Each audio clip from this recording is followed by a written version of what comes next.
अभिनेते आणि DMDKचे संस्थापक कॅप्टन विजयकांत यांचं निधन झालेलं आहे।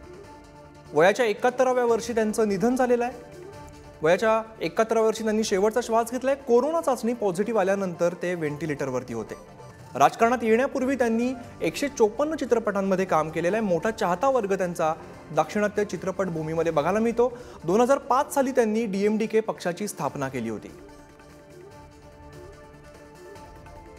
तर अभिनेते आणि DMDK संस्थापक कॅप्टन विजयकांत यांचं निधन झालेलं आहे। वयाच्या 71व्या वर्षी त्यांनी अखेरचा श्वास घेतलेला आहे। कोरोना चाचणी त्यांची पॉझिटिव्ह आली होती आणि त्यानंतर ते काही काळ व्हेंटिलेटरवरती होते। त्यानंतर त्यांचं निधन झालेलं आहे। राजकारणात येण्यापूर्वी त्यांनी 154 चित्रपटांमध्ये काम केलेलं आहे।